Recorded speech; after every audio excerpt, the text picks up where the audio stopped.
Hello, everyone. Welcome to the next lecture. In this, we are still talking about a two-port circuit. We are going to look at finding the H parameters in an interesting way. Um, but before we do that, I know some of you are going to ask me this question, so I wanted to clarify that just in case. Right? So this was the example problem that we were doing it last time, right? And I ended up writing this thing as right. So for example, minus 120 with an angle of minus 150 as 120 with an angle of 30, and over here minus 6 with an angle of minus 120 to 6 with an angle of 60, right? So how did that happen? I hope that you should know, but just in case, I am kind of providing you with this thing, right? So for example, when we were calculating a12, which was minus v1 over I2, right, and v1 was equals to 30 with an angle 0. Importantly, any negative sign can be potentially converted into a positive 180-degree phase shift, right?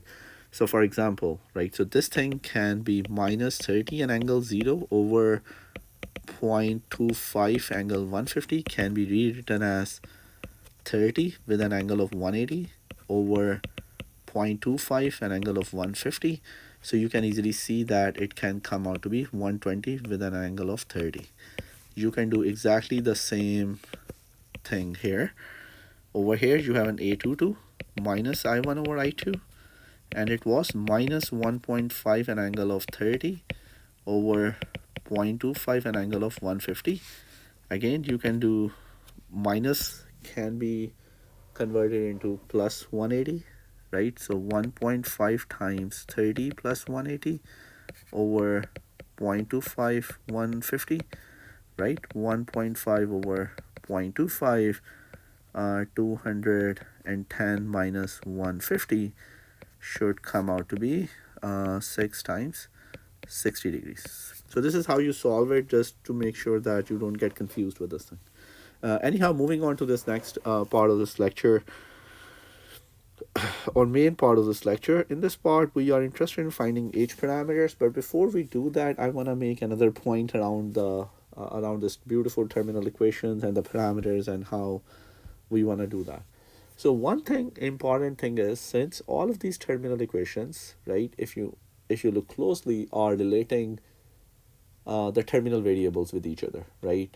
Either you have v1, I1, or any of those terminal variables, input voltages, input currents, output voltages, output currents, on the left hand side and the other one on the right hand side. So practically we can imagine that all of these parameters, right, h, y, g, a, b, all of these parameters should be interrelated.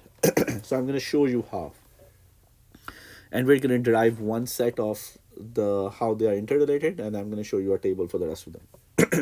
So let's see how the two port parameters are related to each other. Okay, so for example, here are the z parameter equations and here are the y parameter equations, right?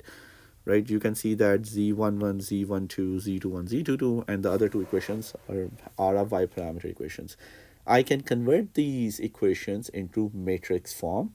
For example, over here, I can write this thing as a v1, v2. Here's a matrix for the coefficients, z parameter coefficients. Here's a matrix for the I1. And similarly, I can convert this as well into the matrix form, I1, a y parameter coefficient matrix, and the v matrix.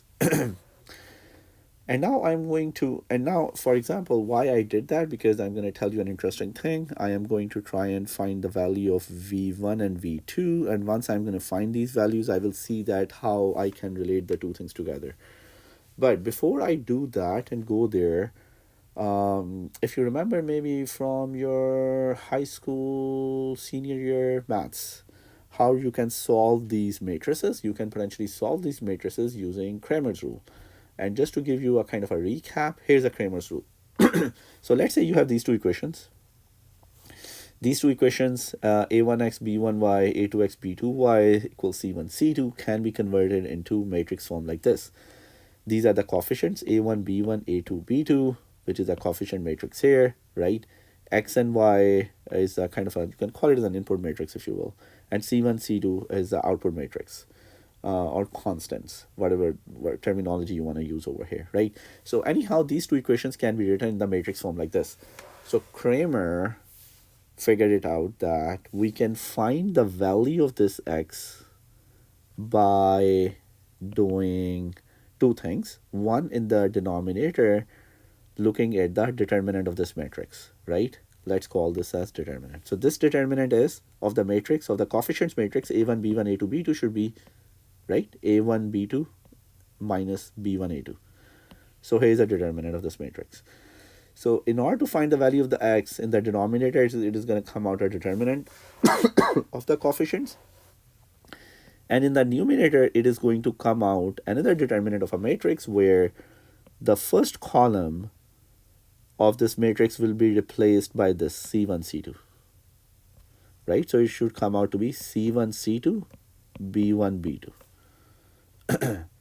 And this is how you can find x. Similarly, you can find y by dividing by the determinant, and another determinant on the in the numerator by, when you are finding y, by replacing C1, C2 into B1, B2. So your A1, A2 will remain here, and you are going to do C1, C2 here, and then finding the determinant. So this is how you can find the values of x and y using Kramer's rule. So we're going to apply Kramer's rules over here as well. Okay, great. Now I'm interested in finding this v1. In order to find this v1, right, exactly the same thing over here is going to happen over here. In order to find this v1 in the denominator, I am going to get a determinant of this matrix. Let's call this as delta y. And in the numerator, I'm going to get this matrix where I1 and I2 will be replaced by this first column, right? So I1, I2, Y12, Y22, right? So here's V1, and I can see that on the y-axis, I have a determinant of this matrix, coefficients matrix, Y11, Y22, right? And then in the numerator, my matrix, right, this matrix comes over here, where my first column got replaced with I1, I2. Similarly, I can find V2, right, when my I1, I2 will be, comes to the second column. So I1, I2 comes to the second column, the first column of the determinant remains the same, and in the denominator, you're going to get determinant of y. So essentially, you are just applying a Kramer's rule in order to solve this V1 and V2. Something interesting is going to happen shortly. Right, so this entire thing is delta y. Now, and you know that you can, for example, solve this matrix by writing this thing as I1 y22 minus I2 y12 over delta y. So essentially the same thing is happening, delta y, right? I1 y22 minus I2 y21 y12, and similarly over here y1 I22 y11 I2 and minus I1 y21 minus I1 y21, right? So this is how you can rewrite these two equations. Okay, once I find these two things, let's move on. So these are the equations that I found using Kramer's rule, and these are the original equations that were available to me. Now just compare the two equations. I have V1, V2, I have V1, V2, I have I1, I2, I1, I2, I have I1, I2, I1, I2. So if I were to equate the two sets of equations, I can easily see that my Z11 should be equals to this, Z12 should be equals to this, and similarly this should be equals to Z21 and this should be equals to Z22. So exactly this is what happens. Right, so your Z11 equals to Y22 over delta y, Z12, Z21 and Z22. Now interestingly, what we ended up doing by solving this entire Kramer's rule and expressing the equations in that way is we ended up expressing the Z parameters in the form of Y parameters, Z parameters in the form of Y parameters, and so on. So practically, we can express one set of parameters in the form of other sets of parameters by applying this process to all the sets of equations. And once you do that, here is the result that, for example, pick anyone, right? So your A parameters are being expressed in the form of z parameters, y parameters, b parameters, h parameters, g parameters. Similarly, h1 or h or b parameters are expressed in z, y, a, h, g.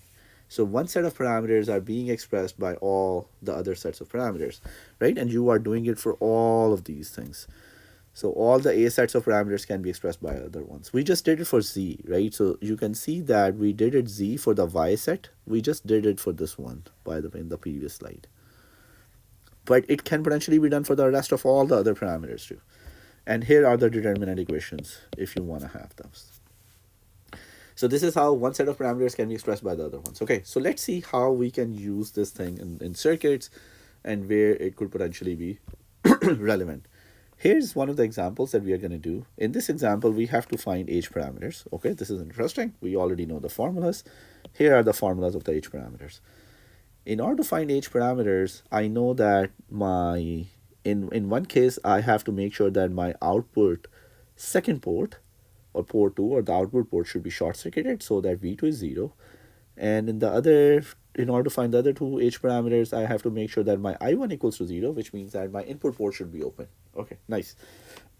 Anyhow, the question asked me to find h parameters, and these are the things that they provided it to me. So the question said that in when your port 2 was open, port 2 open means that your current I2 was 0 amperes. The input voltage was 10 milliamp current input current is 10 microamperes, V2 is minus 10 volts, minus 40 volts. And when port 2 was short circuited, which means that V2 was 0 volts, V1 is 24, I1 is this, and I2 is this. Nice. So all of these things are provided and they ask you to find the h parameters. Now let's look at the h parameters. Again, in order to find all the h parameters, I need my V2 equals to 0, which it is. Nice.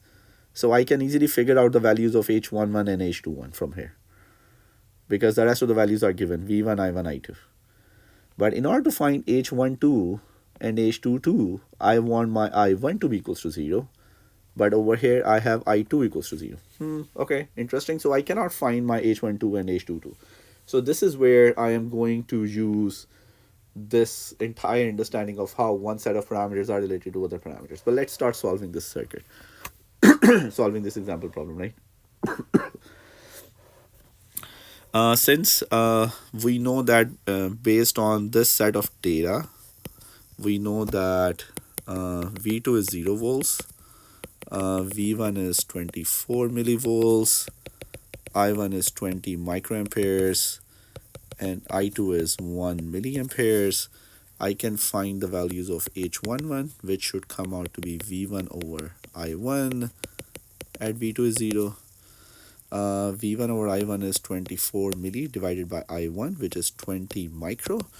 24 milli over 20 micro should come out to be 1.2 kilo ohms.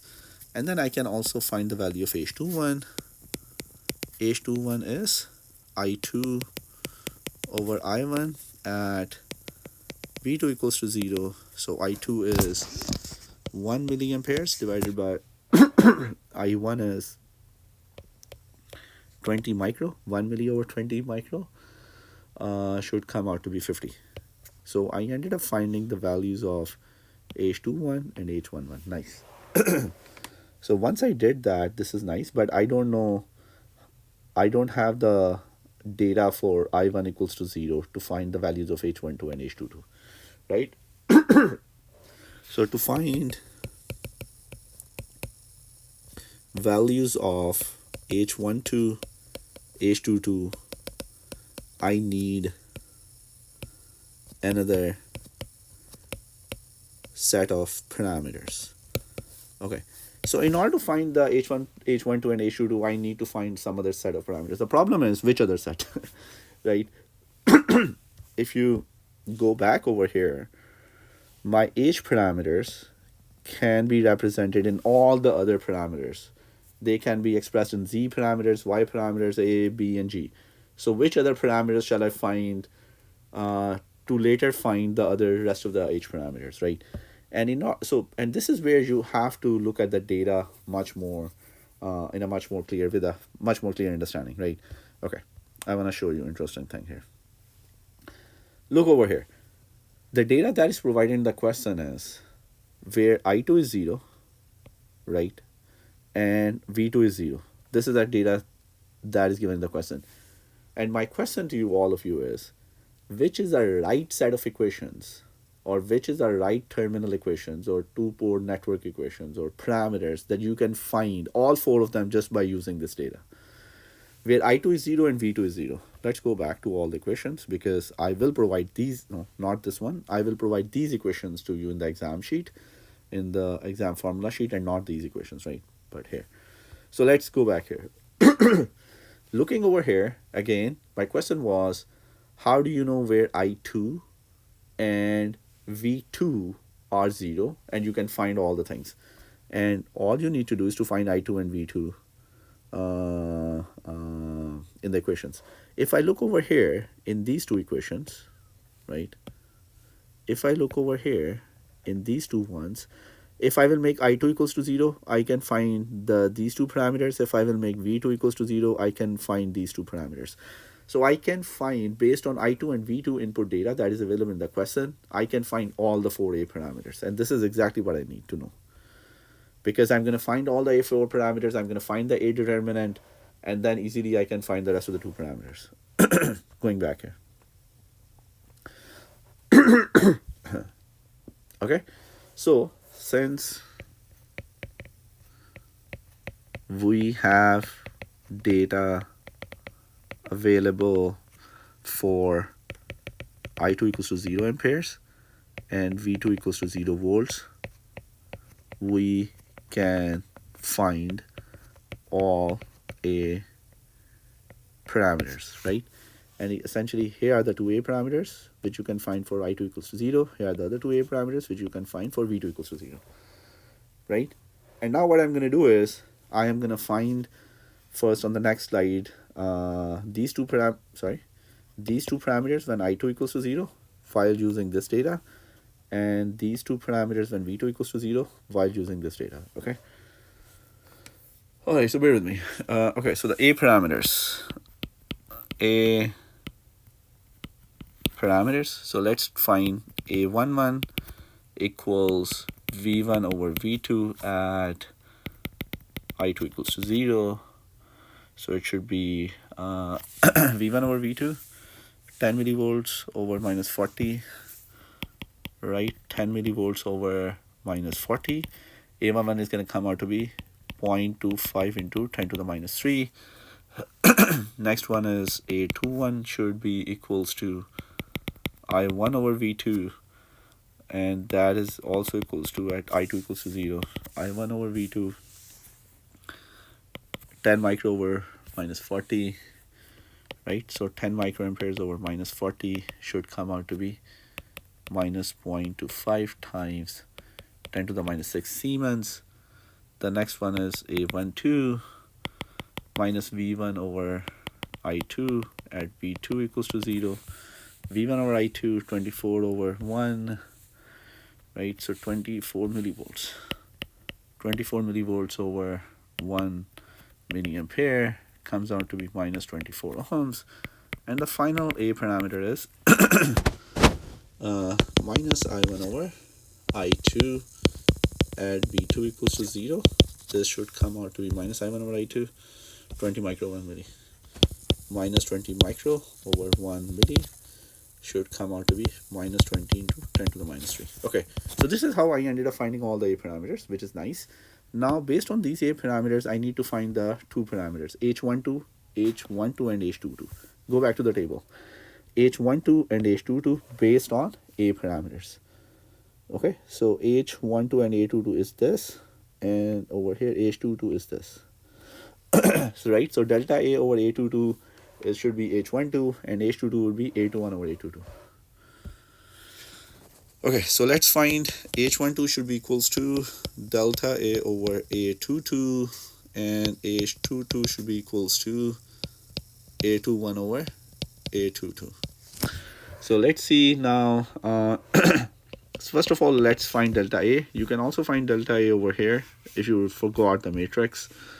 So which is equals to A11, a22 minus a12, a21. Again, you can put down all the values over here to find the value of the delta A, which is going to come out to be minus 10 to the raised to power minus 6. Now find the values of h12. h12 equals delta A over a22 minus 10 to the minus 6 over a22 is minus 20 into 10 to the raised to power minus 3. So this comes out to be 5 times 10 to the minus 5. And the last one is h22 should be equals to a21 over a22. a21 is minus 0.25 times 10 to the minus 6 divided by minus 20 times 10 to the minus 3 should come out to be 12.5 microsiemens. Nice. So this is how we can find all the H parameters as well.